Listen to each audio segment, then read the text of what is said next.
Na struně vzpomínek se rozezněl velký sál Příbramského divadla při úvodním koncertu hudebního festivalu Antonína Dvořáka, kterému už tradičně patří květnové dny ve vybraných kulturních zařízeních města. Už 46. ročník hudebních slavností věnovaných géniovi české i světové hudby vzpomíná prostřednictvím různých žánrů na jednotlivé životní etapy Antonína Dvořáka. Folklorní inspirací počínaje přes připomínky jeho studií na varhanní škole a působení v orchestru Prozatímního divadla až po vrcholy mistrovy tvorby v Novém světě. Citově vypjaté období spojené se smrtí jeho blízkých pak uvede na závěr festivalu oratorium Stabat Mater.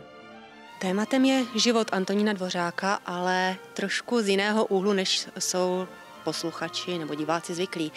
My používáme v podstatě oči a mysl Antonína Dvořáka a snažíme se dostat se jakoby do jeho vzpomínek na jeho život, na to, co ho inspirovalo k tvorbě a k tomu, co my slyšíme a vidíme za jeho hudbou.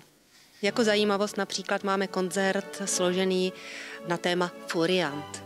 Zazní zde lidové písně, Furiant v písních, v tancích. Přijede nám sem ho odprezentovat folklorní soubor Jaro. A na témž koncertu zazní i Furiant z pera Antonína Dvořáka. Jeho slovanské tance zahrají klavíristé čtyřručně. Vítejte na zahajovacím koncertu 46. ročníku hudebního festivalu Antonína Dvořáka Příbram.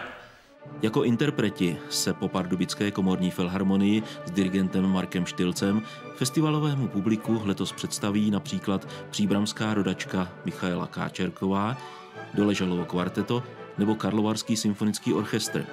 Mistrův pobyt v Americe zastupuje koncert soudobých spirituálů a gospelů v podání skupiny Let's Go a dua TNT a v rámci doprovodných akcí provede děti z příbramských základních škol žánrem opery projekt divadla Josefa Kajetána Tyla v Plzni nazvaný O Rusalce. Příbram může být hrdá na to, že máme už 46. ročník. Těch festivalů, které se dožívají takového věku, není mnoho. A Příbram k nim patří. Vztah Dvořáka k našemu kraji, k Příbrami, Vysoké a vůbec tady k horníkům na Příbramsku, to bylo něco unikátního. Nacházel tady inspiraci, ze které mohl čerpat a myslím, že v jeho životě Příbram a náš kraj sehrál velice rozhodující roli. Celé Příbramsko ho uchvátilo a proto jsem jezdil. Zamiloval si celé to okolí Vysoké, to znamená i oblast města Příbramy a Příbram ho začal považovat za svého. Byl jsem se dnes osobně podívat ve vile Rusalka, prováděl nás sám pan Antonín Dvořák III. A udělal to na mě veliký dojem. Ten duch v tom objektu byl tak silný, že to budilo dojem, jako když před půl hodinou mistr právě odešel. Hudební festival věnovaný životu a dílu Antonína Dvořáka probíhá letos v rámci oslav roku české hudby a připomíná i 110 let, které uplynuly od jeho úmrtí. Pro letošní rok jsme zvolili 4 místa konání koncertů. Vedle divadla Antonína Dvořáka můžeme mluvit o kostele svatého Jakuba, který je na náměstí, dále o galerii Františka Drtikola a tím 4. prostorem je Hořejší obora, kde se bude konat koncert Open Air, což je taková zvláštnost festivalu. Je v podstatě otevřený komukoliv a zazní na něm díla autorů z doby Antonína Dvořáka i současných, a to v podání Městského příbramského orchestru a žáků základních škol umění. Město každoročně vyhrazuje poměrně vysokou finanční částku na realizaci tohoto projektu.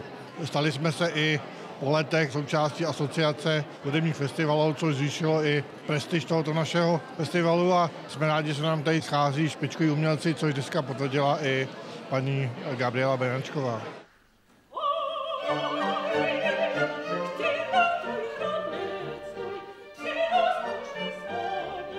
Skutečným bombonkem milovníků Dvořákova díla se stal hned úvodní koncert festivalu, na němž zazněla světová premiéra nového pojetí cigánských melodií, jež Antonín Dvořák původně složil s doprovodem klavíru.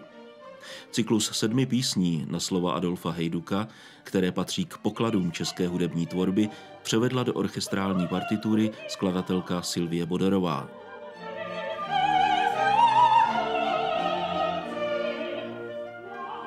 Tyto cigánské melodie vznikly na soukromou objednávku Thomase Hampsona před 2 lety.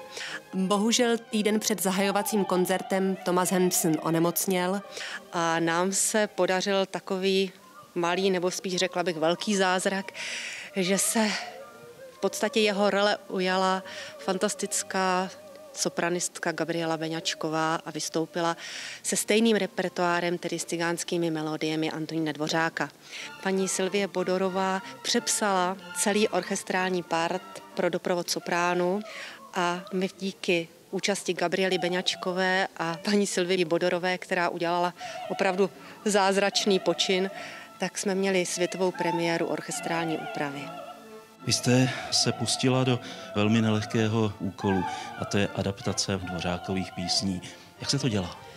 Dělá se to s bázní a s radostí, protože člověk má samozřejmě Antonínu Dvořákovi takový až posvátný vztah, protože je to náš nejslavnější autor a jakýmkoliv způsobem se dotýkat jeho díla je vždy frustrující pro žijícího člověka, protože jsem měla vždy pocit, že si to člověk nemůže dovolit. Na druhou stranu, když jsem byla před ten úkol postavena, tak musím říct, že mě ta práce těšila.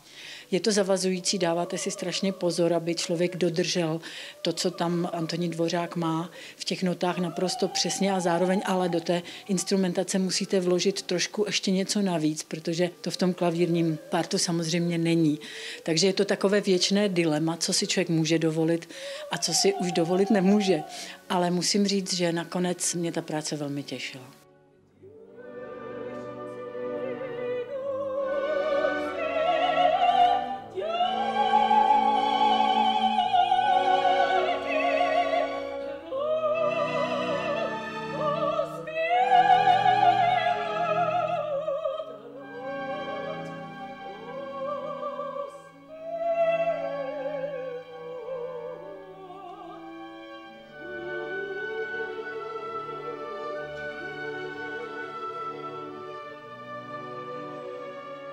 Je to samozřejmě veliká čest a s hrdostí jsem to dělala a s radostí, protože je tam kus srdce a byl to pro mě trošičku šok, protože já jsem to naposledy zpívala před 20 lety. Samozřejmě z paměti a všechno, ale ta doba letí, tak teď jsem to uvedla jinak a netušila jsem, že Sylvinka bude dělat tuhle úpravu.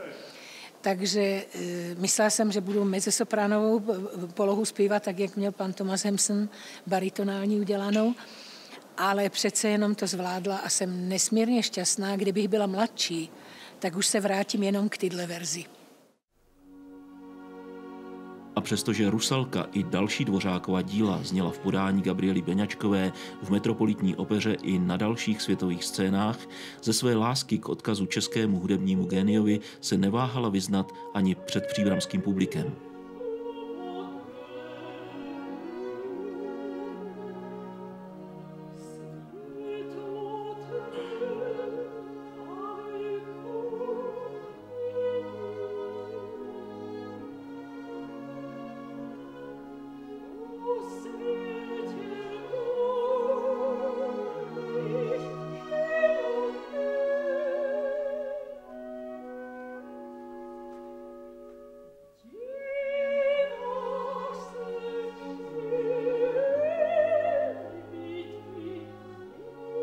Gabriela Beňačková je určitě legendou českého pěveckého umění, respektive českého repertoáru a její Rusalka je něco, na co všichni vzpomínáme a další generace budou vzpomínat. A její přídavek byl něco, co zvedlo všechny lidi v sále na nohy, takže já si myslím, že asi to tak mělo být. Thomas Hampson určitě vám to taky jednou zaspívá a Gabriela Beňačková byla úžasná.